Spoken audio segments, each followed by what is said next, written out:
Assalamualaikum warahmatullahi wabarakatuh. Pada Jumat Inspiratif kali ini, Bu Mary akan sharing tentang apa sih kaitannya matematika dengan Islam dan kehidupan kita sehari-hari. Matematika. Kesan apa yang pertama kali muncul di benak kalian ketika mendengarnya? Coba kalian tulis di kolom komentar, diawali dengan matematika itu, kemudian lengkapi kalimat kalian sendiri. Sebenarnya apa sih inti dari matematika itu? Apakah hanya berupa hitungan, rumus, dan angka saja? Jika iya, mungkin itulah penyebabnya kalian takut dengan matematika.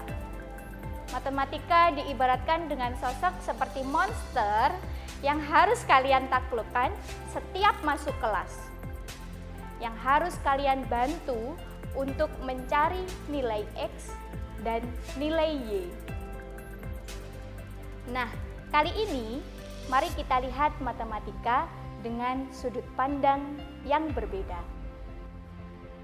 Sebenarnya matematika itu sangat luas, lebih daripada hitungan, rumus, dan angka. Matematika bisa membuat kita mengerti keindahan dan keteraturan yang ada di alam semesta. Kekaguman kita terhadap keteraturan dan keindahan alam semesta tentunya akan bermuara pada rasa kagum kita dan syukur kita kepada Sang Penciptanya, yaitu Allah Subhanahu wa Ta'ala. Kok bisa? Iya, kita perhatikan dulu fenomena yang ada di alam semesta ini yang berkaitan dengan matematika. Contohnya, yang pertama, dinding cangkang pada hewan yang bernama Nautilus, hewan laut yang masih berkerabat dengan cumi-cumi dan gurita. Dia memiliki dinding cangkang dengan angka golden ratio. Yang lainnya adalah barisan bilangan yang biasanya kalian sebut dengan Fibonacci. Itu ada contohnya di alam semesta. Jumlah kelopak bunga yang ada di sekitar kita. Selain itu, bentuk geometris heksagonal atau disebut juga dengan segi enam. Itu merupakan pola yang ada di sarang lebah. Coba bayangkan, kalau kita tidak tahu apa itu heksagonal, apa itu golden ratio, apa itu bilangan Fibonacci, apakah mungkin kita akan menyadari betapa seimbangnya alam semesta ini? Betapa luar biasanya Allah Subhanahu wa Ta'ala menciptakan alam semesta dengan segala keindahan dan keteraturannya. Jika boleh Bu Mary kutip dari salah satu seminar Profesor Hadi Susanto, Profesor Matematika tersebut menceritakan bahwa ada seorang fisikawan muslim yang memenangkan Nobel penghargaan. Dalam pidatonya, seorang fisikawan muslim tersebut menceritakan bahwa inspirasinya adalah surat Al-Mulk ayat 3 dan 4. Yang inti pada artinya adalah tidak akan kamu temui sesuatu ciptaan Tuhan yang Maha Esa yang tidak seimbang. Coba kamu lihat lagi. Kalian ditantang di surat Al-Mulk ayat 3 dan 4 ini. Lihat lagi, sekali lagi. Maka kamu tidak akan menemui sesuatu yang tidak teratur pada ciptaan Tuhan yang Maha Esa. Sampai kembali pada pandanganmu sendiri dan kamu merasa letih. Apa maksudnya letih? Letih karena memang tidak ada yang tidak seimbang. Semuanya indah dan berjalan dengan cara yang teratur.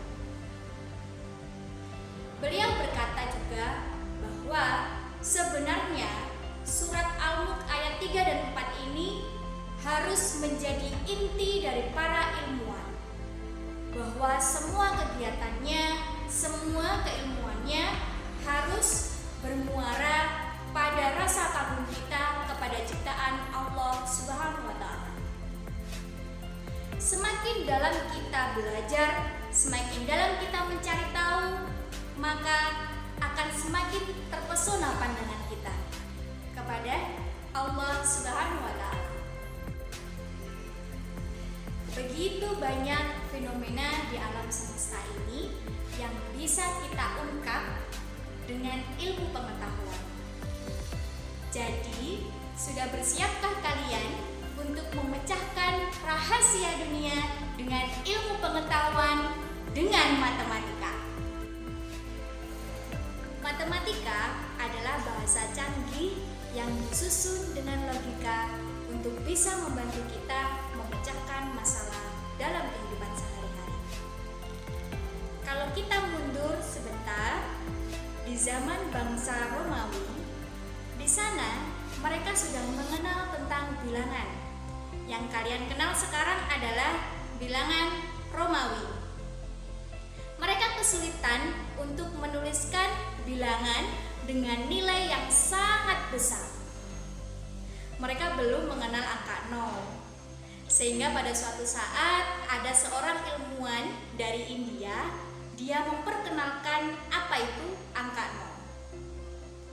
Dari sinilah angka 0 lebih dipopulerkan kembali, disebarkan lebih luas lagi oleh seorang ilmuwan muslim yang bernama Al-Khwarizmi.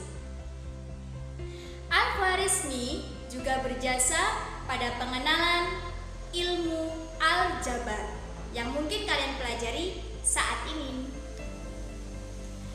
Tidak hanya berhenti di situ, Al-Khwarizmi juga menulis sebuah kitab yang berisi konsep algoritma.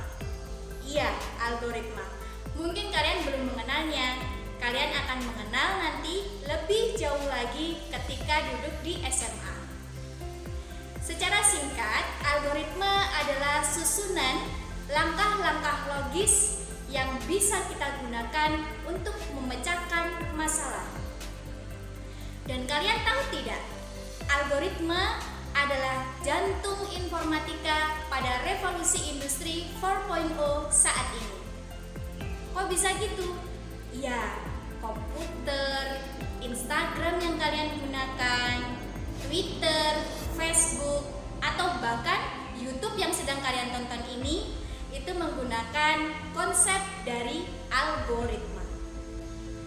Tidak terbayang apa yang akan terjadi di era digital saat ini jika tidak ada algoritma. Tidak hanya Al-Khwarizmi, ilmuwan muslim yang berjasa pada kehidupan kita. Ada seseorang juga yang bernama Al-Kindi. Beliau adalah perintis ilmu persandian atau kriptografi.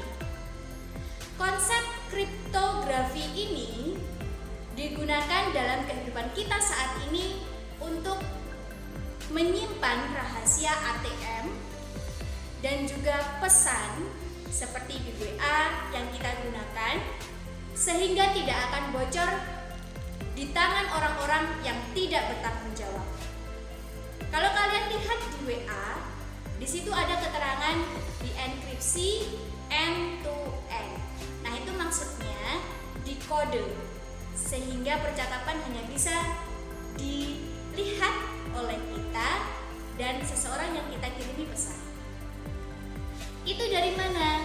Konsepnya tentu dari ilmu persandian, dari Al-Kindi. Nah, sekarang kalian sudah kebayang gak berapa banyak pahala yang didapatkan oleh Al-Khwarizmi dan Al-Kindi dari ilmu pengetahuan yang mereka berikan? Masihkah ragu kalian untuk menambah ilmu pengetahuan? Sedangkan Rasulullah SAW telah bersabda, sebaik-baik manusia adalah ia yang bermanfaat bagi orang lain.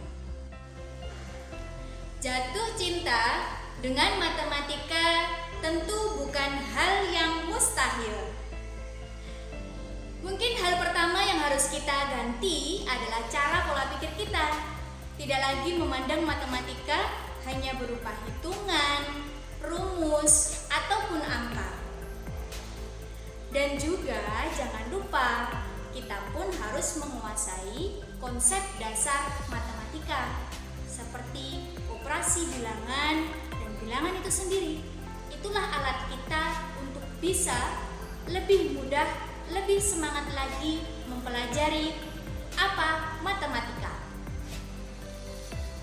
Selain itu, selain pola pikir dan konsep dasar yang harus kita pegang, jangan lupa kita tanamkan niat dalam diri kita bahwa menuntut ilmu bukan untuk gengsi-gengsian atau pamer bahwa kamu pakarnya, bukan.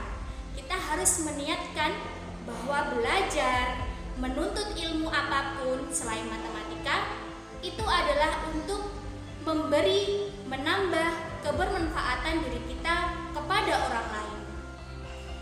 Percayalah, belajar matematika, belajar ilmu yang lainnya pun nanti akan bisa menjadi bahan baku kalian untuk bisa memecahkan masalah di kehidupan sekarang ataupun di masa yang akan datang.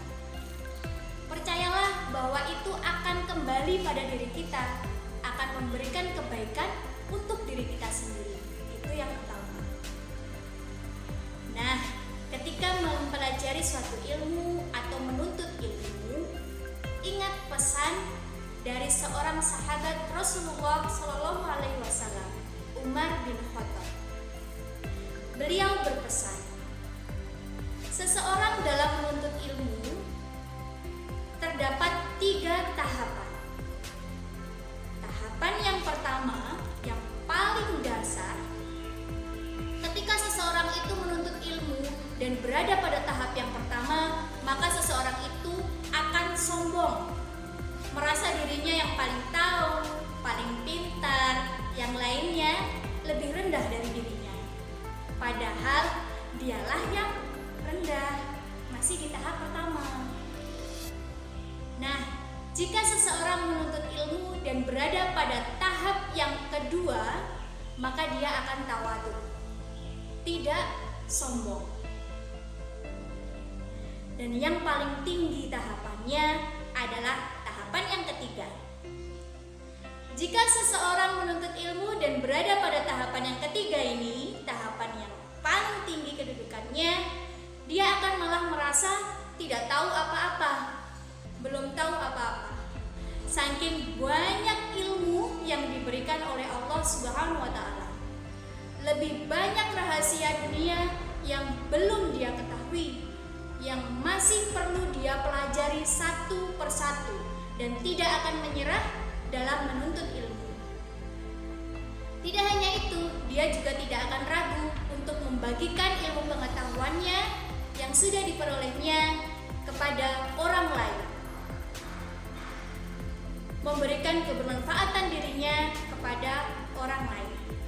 Semoga kita termasuk orang-orang yang tidak sombong dan terus semangat dalam menuntut ilmu. Kalaupun ada kesulitan dalam menuntut ilmu, semoga kita dimudahkan oleh Allah Subhanahu wa Ta'ala dalam menghadapi segala rintangannya. Untuk itu, Bu Mary berpesan, jangan lupa untuk membaca doa sebelum belajar dan sesudah belajar. Sekian pesan ataupun inspirasi yang bisa Bu Mary sharing pada Jumat Inspiratif kali ini. Bila ada salah kata, Bu Mary mohon maaf. Wassalamualaikum warahmatullahi wabarakatuh.